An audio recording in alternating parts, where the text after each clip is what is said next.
Ricardo, gracias por venir. Un gusto. Adelante.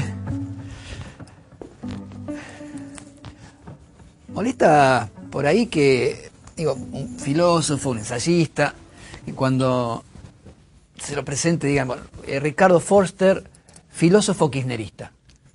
Es como un rótulo. Digo, un bueno, poco sí. Primero porque uno tiene una historia, como una especie de biografía, muchos años trabajando, escribiendo, como si todo empezase y terminase en un lapso que va del 2003 hasta hoy, o del 2008. No me molesta el término kirchnerista en absoluto, es más, yo me identifico con el kirchnerismo, pero creo que, y trato incluso todos los años, cuando saco un libro más vinculado a lo político, al mismo tiempo publicar algo vinculado a lo que ha sido siempre mi escritura, que es el ensayo filosófico. Pero bueno, también asumo que cuando uno aparece en el espacio público atravesado por la política, se juegan otras cosas, se juegan otros intereses, se juega otra realidad. Entonces, bueno, no me molesta porque es parte de... Pero un poco dice, muchachos. Tengo un poco como de celos de quien era antes, digamos, ¿no? En un punto. Pero claro, porque te termina... Te achata. Claro, yo iba a decir te achica, te reduce, te limita. No, y sí, sobre todo veníamos conversando esos comentarios que suelen aparecer cuando uno escribe algo en un medio o aparece algo de uno en un medio y los lectores, para llamarlos de alguna manera, que suelen tener una escritura un tanto cloacal, medio fascistoide, que dicen barbaridades. ¿En los comentarios? En los comentarios, sí. Web y eso, son tremendos. Tremendo. Y sobre todo a mí me ofende mucho cuando me tratan de ignorante, de que me paga el gobierno, me resulta, y que no puedo... Por supuesto que es todo clandestino, anónimo. Sí. Que se generan perfiles falsos. Digo, ¿por qué tengo que dar explicaciones? ¿De qué tengo que dar explicaciones? De convicciones, de ideales. Por otra parte, doy mis clases en la universidad pública como hace 30 años y me pueden ir a ver y escuchar y nada. ¿Y con los alumnos no se transforma en un ruido? Porque, digo, tener un profesor delante que es titulado como... kirchnerista, radical, peronista, lo que sea, uno dice, bueno, pero tiene una mirada muy parcial, este tipo no me va a dar todas las miradas. A ver, te doy un ejemplo. El miércoles que viene tengo que dar un teórico sobre Nietzsche. No hay vuelta. Me voy al mundo del siglo XIX, o hace un par de miércoles, que aparte me produce un placer inmenso, me meto en el mundo del Renacimiento. O voy a los griegos, o discuto a Kant. Hay un pacto que es primero que sabemos que no existe la objetividad, la neutralidad, sino que existen las ideas y el conflicto de las ideas y el conflicto de las facultades, como diría Kant. Y uno interviene siempre y recorta y tiene una mirada que está atravesada por su propia subjetividad. Y lo que tiene que ser es respetuoso del otro. Necesariamente el conflicto... bajo, ¿no? Sí, dale. Acá, a la Argentina, el conflicto, el enfrentamiento, la discusión, ¿necesariamente es lo que saca lo mejor de una sociedad? Yo creo que hay que diferenciar. Conflicto y enfrentamiento no son exactamente lo mismo. El enfrentamiento tiene más una lógica más militarizada en un punto. El conflicto es parte de una sociedad diversa, compleja, desigual, que tiene actores que tienen distintas visiones del mundo, distintas prácticas, que unos acumulan mucho más que los otros, que no todos están en el mismo registro ni tienen la misma visibilidad. Las sociedades democráticas, a diferencia de otras sociedades, logran procesar sus conflictos a través de mecanismos que son parte de esa sociedad democrática, sin la eliminación del otro, sin la violencia brutal, sin la lógica de la guerra. Entonces me parece que hay que saber diferenciar. Y esto no implica que la existencia del conflicto no habilite constructuras o estructuras o resoluciones consensuadas, o que no haya acuerdos, o que no haya posibilidad de encontrarse pese a las divergencias, las diferencias, ¿no? A veces me da la sensación de que, y vamos ya al plano político del kirchnerismo, que las corporaciones, los medios, la oposición, al kirchnerismo lo termina siendo funcional. No digo que no existan, pero digo que hay momentos en donde uno lo ve tambalear al kirchnerismo porque se equivoca, porque hay problemas, como pasa con cualquier gobierno y cualquier ser humano, y la excusa de, pero están los medios, pero está la oposición, pero son las corporaciones, le termina siendo funcional.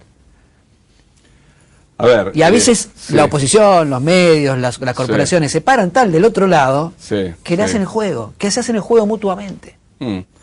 Lo que pasa es que yo creo que venimos de una década como la de los 90, donde los procesos de vaciamiento de la política, de reemplazo de la política por la gestión, entre comillas, el técnico, el gerente, el gerenciamiento de lo público, la administración de las cosas, venía a coronar el final de las ideologías, la muerte de la historia, el fin de los ideales, de las grandes pasiones, y las sociedades pasaron a ser lo más semejante a como una empresa administra sus bienes, ¿no? Y claro, nos encontramos de nuevo con una época que reinstala la cuestión de la política. Cuando digo la cuestión de la política, digo la disputa por la distribución. Yo hablo del litigio por la igualdad, es decir, las sociedades tienen un litigio estructural, que es cómo se distribuye, ¿no? Y ahí está el conflicto. Y por supuesto un gobierno va construyendo también sus adversarios, porque la política es una construcción de adversarios también. Porque si no, no habría política. La política es la evidencia de que no todos pensamos de la misma manera. Algunos no son tan adversarios, son más... Por supuesto, por eso hay aliados. Pero digo, quiero decir, en algunos casos son más construcciones que realidades los adversarios. A ver, cuando uno dice... No, porque cuando uno dice la realidad es el producto de la materialidad de las cosas, de la existencia efectiva, pero también de lo que hacemos con esa realidad, cómo la nombramos, cómo la pensamos, cómo actuamos en esa realidad. Entonces...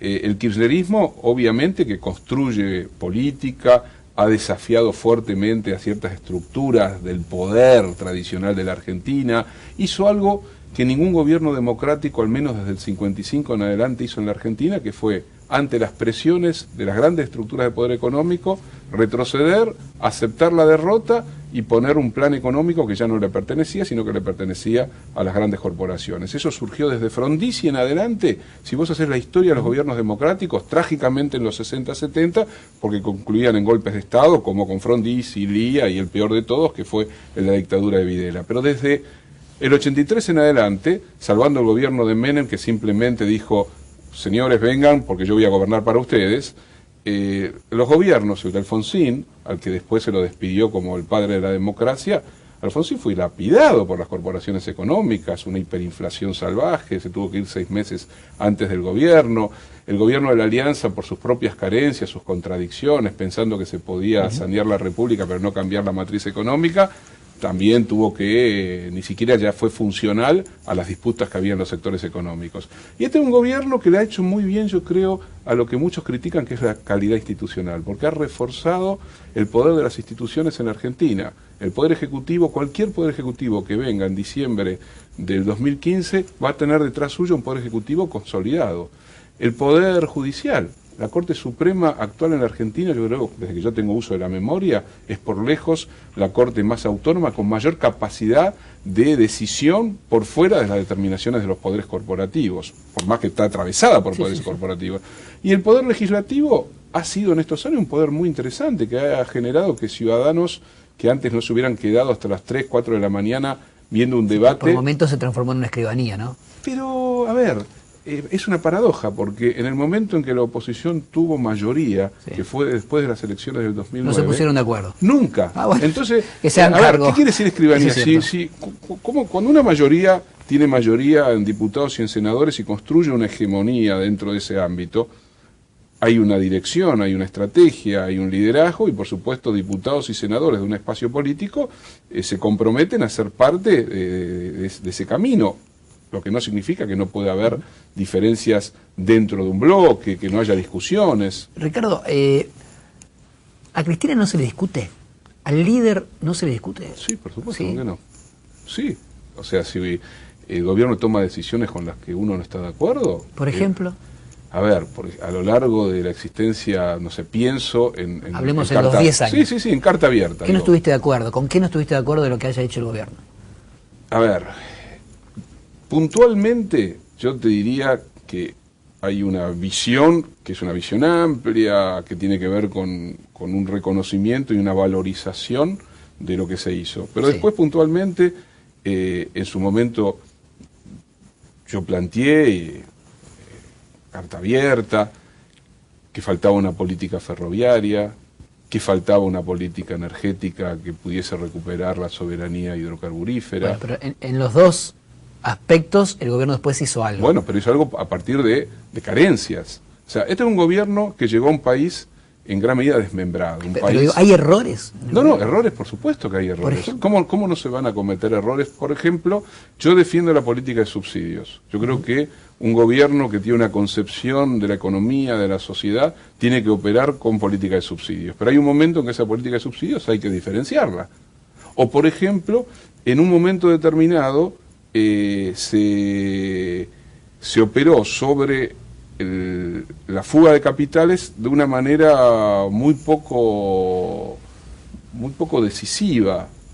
No se operó sobre los núcleos de la especulación financiera, faltó una ley financiera, quizás hay una deuda que no es fácil, pero una deuda importante que tiene que ver con un sistema impositivo distinto, porque la Argentina sigue teniendo un sistema tributario que es muy desigual, que tiene estructuras regresivas, aunque en muchos aspectos se ha avanzado. Pero quiero decir, este es un gobierno que ha trabajado sobre cuestiones muy vinculadas a la demanda del día a día también. Hay que pensar que en el contexto de 11 años de gobierno, el mundo cambió, atravesó y está atravesando por una crisis que no es solo económica, una crisis muy profunda del sistema global, del sistema de la economía mundo, del mercado, de las políticas económicas en los países centrales. Eso tiene una incidencia obviamente sobre países como el nuestro, la relación Argentina-Brasil. Cuando uno dice la industria automotriz es deficitaria, salvando un par de países en el mundo, la industria automotriz es deficitaria por las nuevas reglas de la construcción del sistema productivo automotriz. Ricardo, seguimos en un ratito. Sí. Yo quiero que hablemos, se ha puesto de moda, o en realidad no se ha puesto de moda, en realidad es parte de lo que está pasando en este momento, hablar de fin de ciclo. Sí. ¿Hablamos de esto en un rato? Sí. Dale.